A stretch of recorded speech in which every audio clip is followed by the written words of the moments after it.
emotion, every experience that you go through in your life is, after all, your making.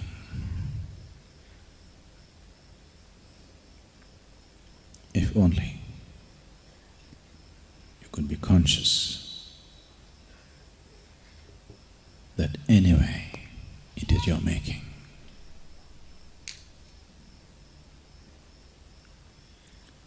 You would definitely choose the sweetest way to be.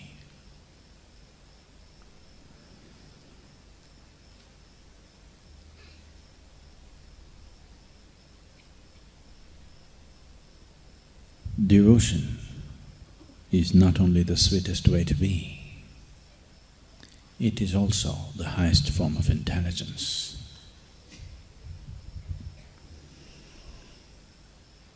But people who claim to be devotees usually happen to be a bunch of idiots. So, people who think they're intelligent always strive to stay away from any form of devotion. What devotion means? Devotion does not mean going to the temple, mosque or church and doing a particular form of ritual.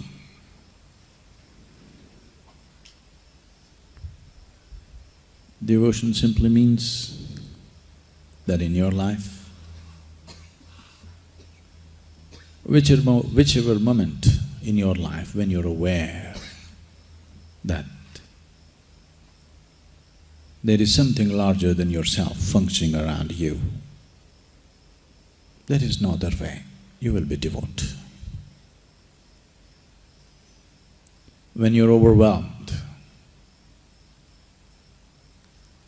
if you are sensitive enough, if you're intelligent enough, if you're sensible enough to see that something far bigger than you is constantly in function,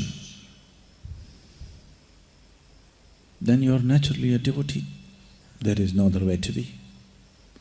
You may not be bowing down, you may not be performing a ritual, you may not be sitting in a temple, you may not be doing any of those standard things which are expected. You may be not dressed like one. Maybe your clothes are not printed with God's name.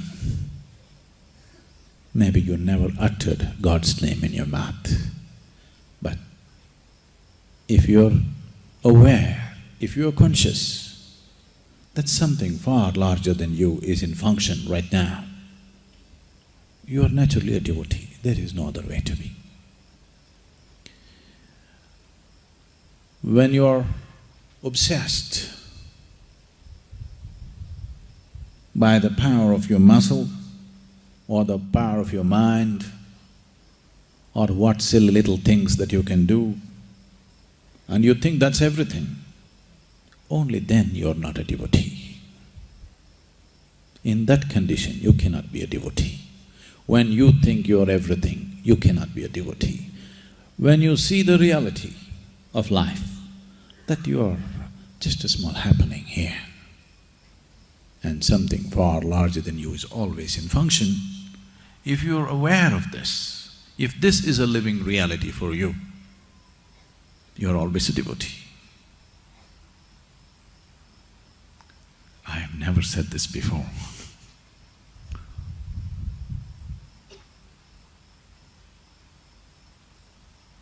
I hesitate to say this because the word will spread and spoil my reputation. That I am a devotee. Oh, come on, Sadhguru, you are a devotee, you're arrogant.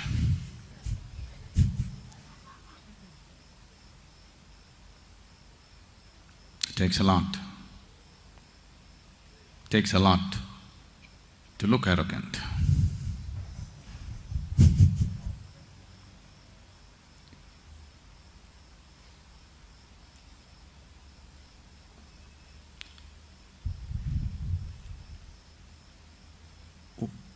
What kind of devotee are you? Oh, you must be Shiva's devotee. Shiva is my partner.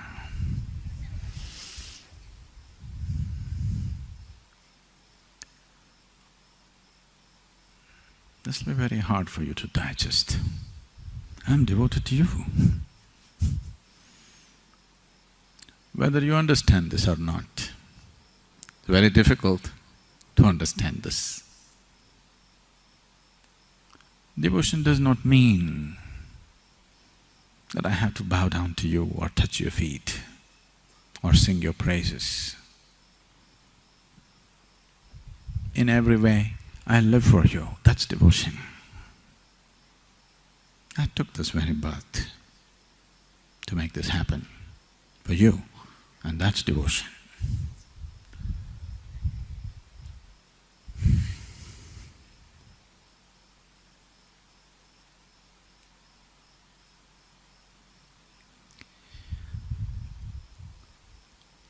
When you hold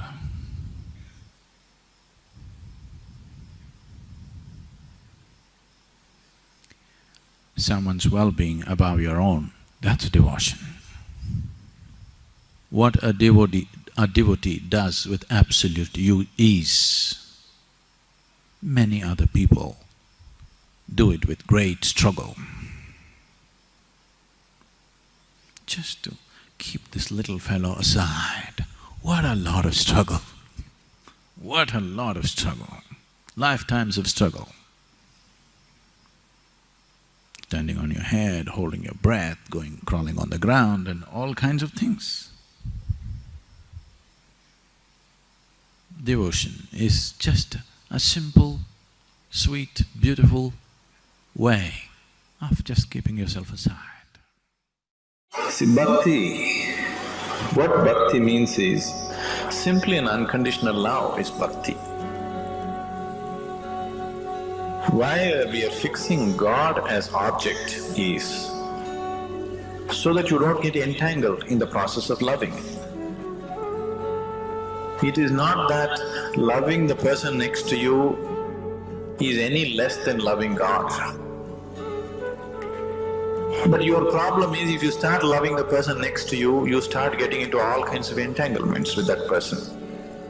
So, Bhakti Yoga shifted the focus of your bhakti to something far away, so that you don't get entangled.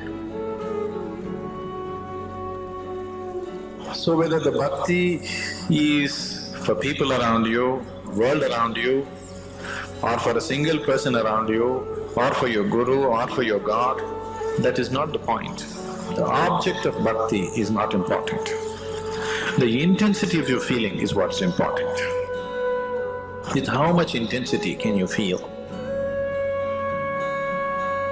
Bhakti means devotion, which means to dissolve. So, the path of devotion is the path of dissolution. Whatever you feel you can dissolve in, it is towards that you must have bhakti. Now suppose you have deep love for a person next to you, very few people are capable of giving themselves up for somebody else. They find somebody else because they want to have a life of their own. Yes? So this kind of love affair will not lead to too much well-being, it will only lead to entanglement. So you choose a guru or a god because even if you want to get entangled, he is not willing to get entangled with you.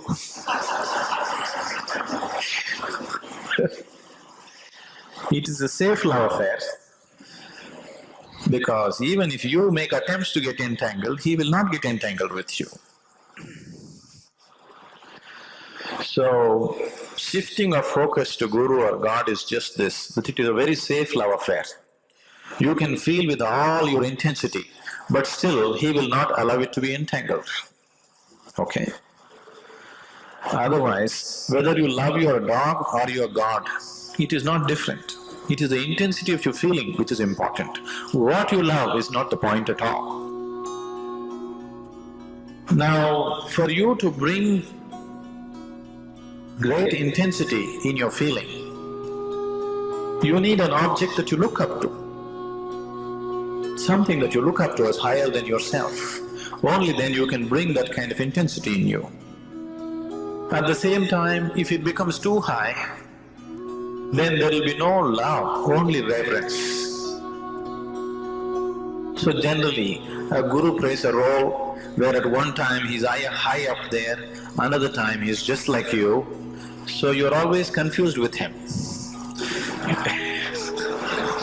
You don't know whether to make a man out of him or a god out of him, you know. So this is a good combination because now you can love him as a man, at the same time you can look up to him. So there is really no struggle in this. It's good if that's how you feel. Who has so many questions should never talk about bhakti. Because bhaktas have no questions. That's why I'm telling you, well, you people, I'm keeping the bhakti out because you are incapable of devotion. If we talk devotion, you will end up deception. So better just slice everything and look what is inside. Because your mind is made like this. If I give you this and say, you should never open this. You should never open this, just keep this with you, this will take you to heaven.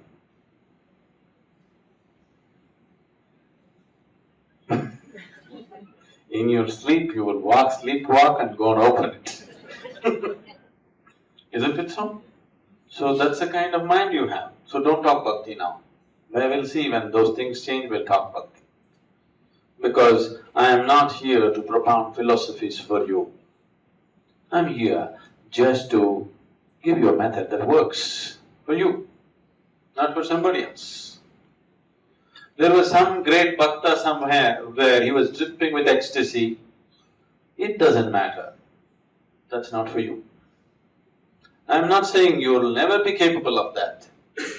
But right now, with a thinking mind, a mind which likes logic more than anything else, with this mind, don't talk bhakti, you'll just deceive yourself. When such a thing comes, that your mind and what your mind says is no more significant to you, then bhakti will naturally come, you don't have to do anything about it. But right now what your mind says is very important for you, isn't it? Yes or no? When what your mind says is important for you, do not talk bhakti. It will be a waste of time and life.